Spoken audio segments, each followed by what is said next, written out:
Meeting is now streaming live on Facebook, and we are ready. All right. So, hello, everyone. Welcome to Morning Coffee. It is me, it's Chisa, and my guest. I'm super excited that she's here. Is D.McBride. We were having a little behind the scenes conversation, trying to figure out how this is going to go.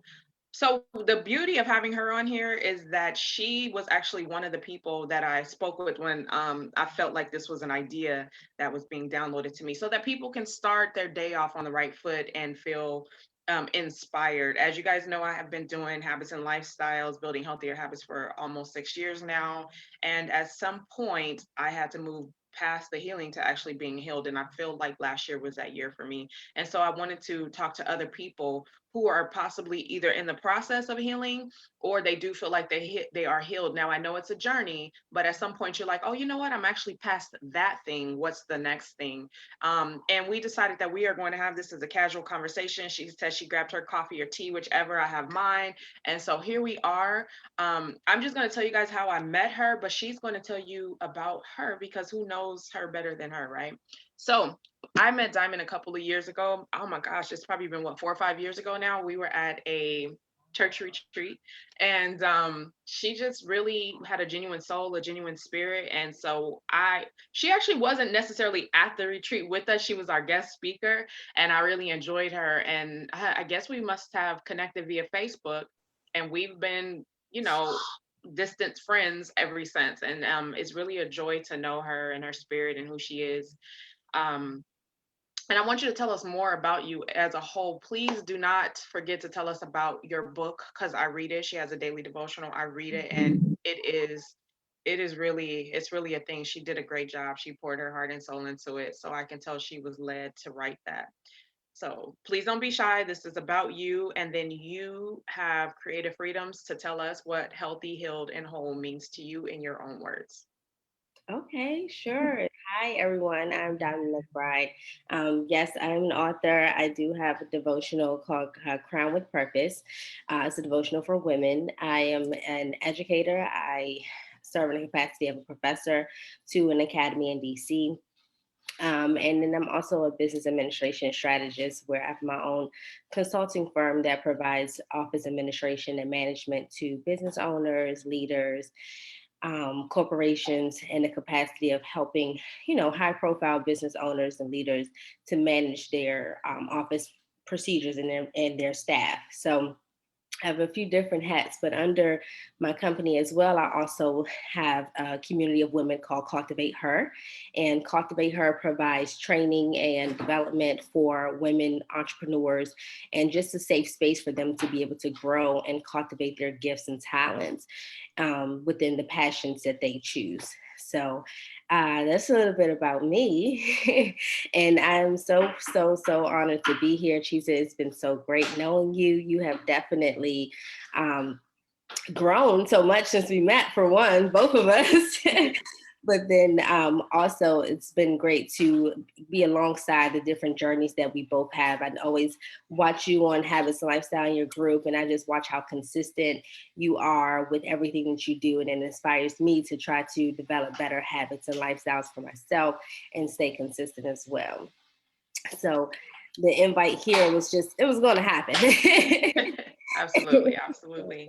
Thank you, thank you. Again, it's a joy to have you. You guys, I'm so serious about this book and Cultivate Her. Everything she does is amazing, but this book, it really, I'm like, wow. Like, what was she, like, what made her say that? But it's so true. I'm like, I don't know. It's just beautiful. So you guys definitely check that out. When I post everything, I will include the link to her book so you guys can definitely get it. I think you will enjoy it and it will bring it will add to your life. I do believe that. So yes.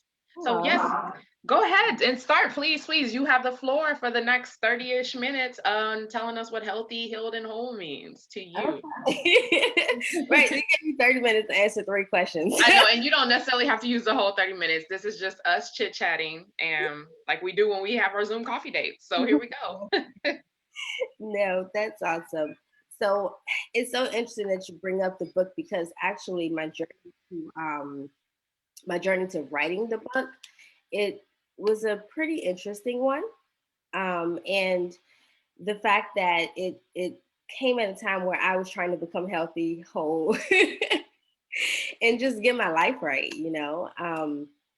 And I did realize that throughout the book, writing the book, it took me about 2 years to write it. I did realize that throughout writing the book, there's three major areas that I really wanted to focus on when writing the book. Well, overall, before I even started writing the book, there was three areas that I wanted to focus on, and I was really getting healthy and whole within my mind, body, and spirit. And I came to a point where I had to just sit down and just face life, and just Mm, realize that I've been going nonstop for years, and I've never taken the time to really make sure Diamond was okay.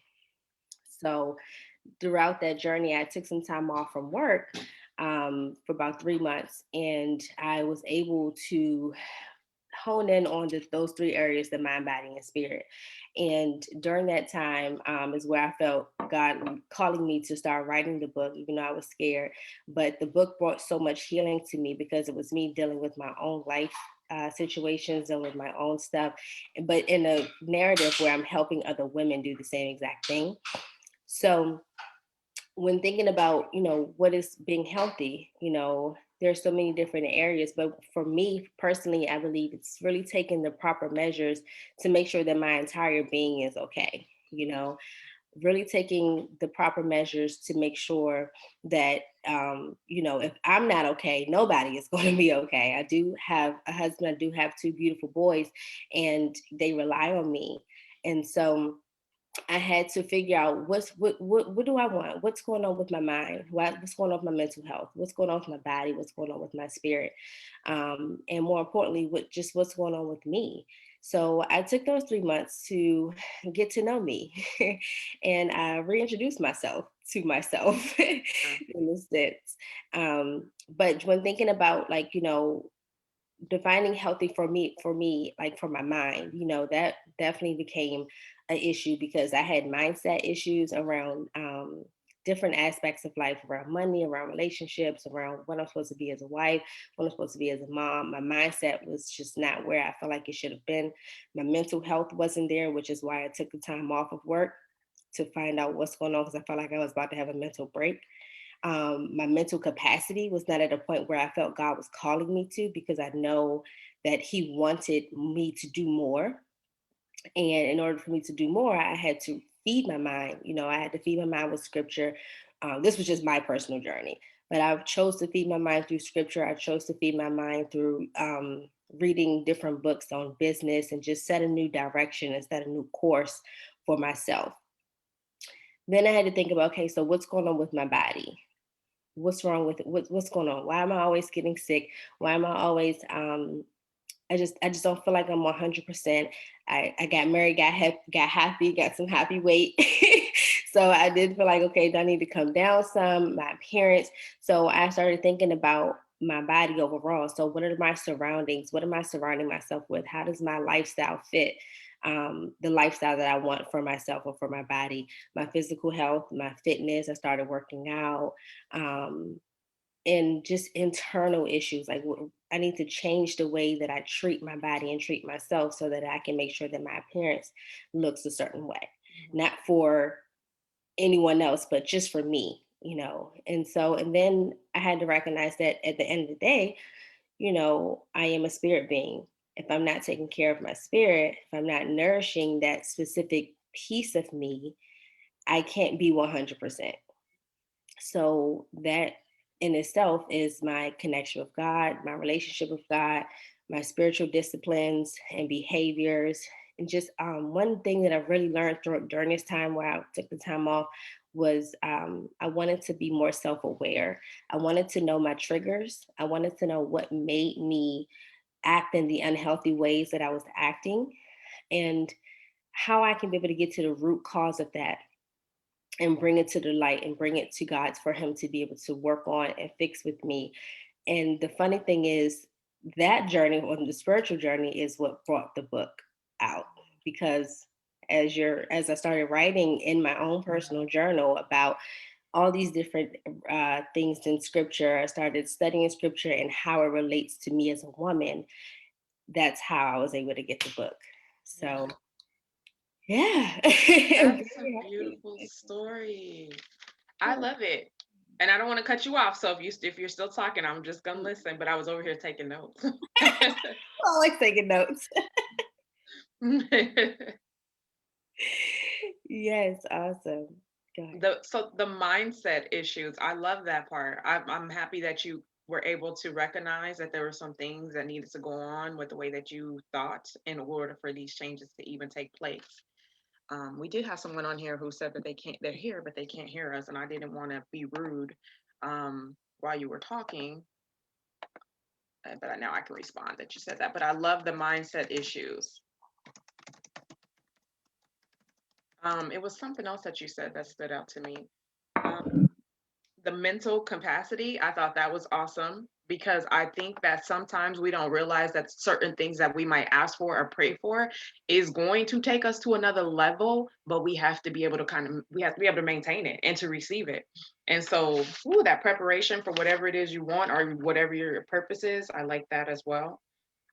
Being able to slow down. So when you took these 3 months off to get to know yourself, were you married at the time and a mom? Yes. Can you, if you don't mind, because this is on the spot, because I did tell you I wasn't going to interview you, which you don't have to answer, but I'm just like listening because I do think that sometimes there's things that we can do in our single season that will allow us to get to that healthy healed hold before you meet someone. But sometimes you go through that process while you're with someone, and that's going to look completely different. I don't have that experience. I did a lot of stuff in my single season. So could you tell me what that was like for you if I'm not putting you on the spot too much? Fine. It was really interesting to me because, you hear, well, me personally, I heard a lot of people, my mentors would tell me, work on you before you get married. Do this, do this, do that, do that. Make sure you're finding out what it is that you want. Make sure you're not just subjecting yourself to your husband. Like they told me all these things to prepare, but at the same time, there was still this pressure to still want, I mean, it was still the need that I wanted to be a wife at the end of the day. So yeah, I can take the time out for myself. I can take the time and figure these things out before I get married. But there's also some things that I wanted to work on as a wife. Hmm. Not saying I wanted to have all these box checked off before I said yes. That wasn't the case for me because I Hmm. knew that that was impossible. Right. I wanted to go at it at the pace that I felt God led me. So I really just pray, like, Lord, show me what it is you want me to work on before I say I do.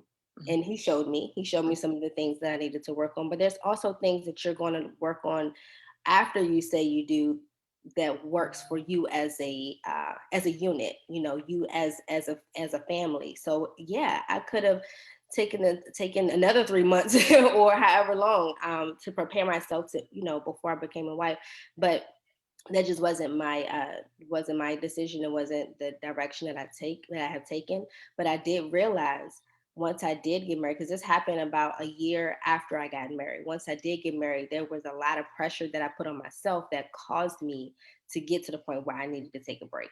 You know, Mm. it was just an additional added pressure um, that I was not expecting, and it actually is what led me to take the break. But I'm glad that I did, and I'm glad I did it while I was married, because for one, I didn't get paid the whole time that I was out. So that was the area that God had to deal with me with submission. I've been married for a year, but I always take care of myself. I never had to depend on my husband for anything. Yeah. So here it is. I'm taking 3 months to really get to know me and really get to know God in a new way and become a better wife and a better mom. And I got to depend on somebody that I've never had to had to depend on before. So that took me through a season of just a humbling season. Really, it really humbled me to be able to learn that I'm not in this by myself. Yeah. So I'm glad I did wait till after I got married to do certain things, because I had that support system there to be able to support me and push me forward. That's awesome. And I think it gives people hope that they can, even if they didn't do quote unquote the work, because like you said, the work is continuous and then it changes depending on when you become a mom, it's a different work. When you become a wife, it's a different work. When you become single, it's a different work. When all these things is different, but it gives people hope that they can still do it because in my field, working in education, especially early childhood education, and I work with people who are going into the classrooms directly. I work with future teachers, right? And we always have conversations about how they're teaching the whole child or how they're teaching the family, because these families come to us with so many things and they're doing their best, right? But it's sometimes we just don't know. Like, I was a mom at 19. I didn't really know how to be a mom at 19. I didn't. And so I always feel like, dang, if people could just get it together, like heal on the front end, then we will have generations that are more healthy. But unfortunately, it doesn't work that way, because sometimes you just become a mom at 19 and that wasn't the plan. And here you are, you're doing the best that you can. So it's really good to know that even if I didn't do my work when, I guess, in my younger years, or when I should have, I can still go back and do it. And I'm happy to see that you were able to do that. But even though the work looked different for you, like it was different, because you were doing the wife work, you wanted to get that part together. And obviously you had to be a wife before you can to do the wife work in some areas. So anyways, it's just really it's really good. I'm really happy to hear that, because sometimes I work with clients who are married and their schedule's a little bit different. Like you talked about doing the physical, their schedule's different than a person who's single, who can go out and exercise. But you are living proof that, hey, it can be done. And so I'm happy to hear that. Definitely. And then that's all that I have for you. You want to add anything to that? You have anything that's up and coming, or any last words? Um, I do want to kind of touch a little bit on the whole piece. Okay. When you had asked to talk a little bit about what is whole, because whole and healthy are two completely different things. Hmm. And no one has ever asked me that question. No one ever asked me anything that you asked me. But when you said, how did you define whole? And um, it took a while for me to get to a point where I can, I don't, it's still troubling for me to say I'm whole. I just always feel like it's always something you could be working on. It's always something you could be doing. But ultimately, I do feel that I'm in a better place than I was, maybe a few years back. And I can say that I am whole because of the fact that, what I define wholeness is. And I personally think it's just a place of continuous contentment. Hmm. Um, Even though, yes, we all have things to work on, we all have things to do, but just knowing yourself and knowing you as a whole person, like that said, that mind, body, spirit, just knowing you as a whole person and understanding your strengths and your weaknesses to the point where you can now make decisions more strategically because of those strengths and weaknesses. And what I mean by that, if I know that maybe one of my triggers would be the way someone talks to me, without respect, that could be a trigger for me to get emotionally and in an uproar. If I know that is the weakness for me, I would obviously have to work in that area and try to become whole in a specific area where it's no longer a trigger. So I feel like, wholeness is really finding out exactly where the root cause is inside, to the things that you may have been hurt by, or to the things that you may have been disappointed by, and just really just submitting those things to God and just having him to address these areas and make you feel whole, because there's always going to be like this little block that is left empty because Hmm. only God can fill. That, Absolutely. that's my personal opinion. And if I'm looking to be whole, obviously that block has to be filled. And I realized that the times where I did not feel whole, it was the times where I did not place God in that block. There was something else in the block. There was my career. There was my family. There was, the naysayers. There was this. I would put everybody else in that block except for him. So it's interesting that you asked like, how do I define whole and how do I think of wholeness? Because I never Yeah. thought of it that way. That's good. I am such an advocate of knowing, not even thinking or believing that God is the only person that can fill us with. And I always say they're like voids, but maybe they're not voids. But a lot of times, like you said, we're looking for friendships, we're looking for relationships, we're looking for the next, business idea, whatever it might be, the next new exercise.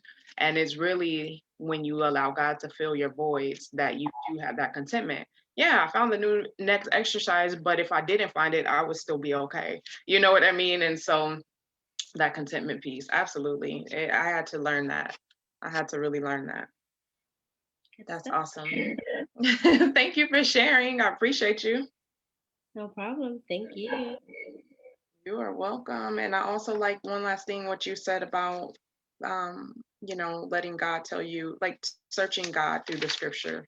That was how I started my healing process was through the scripture. And try and to go back to that at times. I don't want to get so far away that I forget that, this is who you are. This is who you are, Chisa. And I still go back to those certain scriptures that remind me of that and remind me of my worth, etc. That helps feed my spirit. So thank you for that. Oh, Did you have anything else you want to add? no, this is actually interesting. You getting me up this early in the morning to talk. What time is it there? It's 8:50. Oh, I'm like, what time is it there? Okay, it's not too bad. It's not too bad. Well, hopefully people were able to catch this live, and if they weren't, I'm gonna upload the recording immediately, and they can start their morning off on the right foot and have some hope or have some inspiration, or possibly be like, oh yeah, that's me too. That's my story. Your story is their story, etc. So that's the hope for this. I appreciate you. You have a great rest of your day. I celebrate you, and I will talk to you soon. All right. See you later. Bye bye.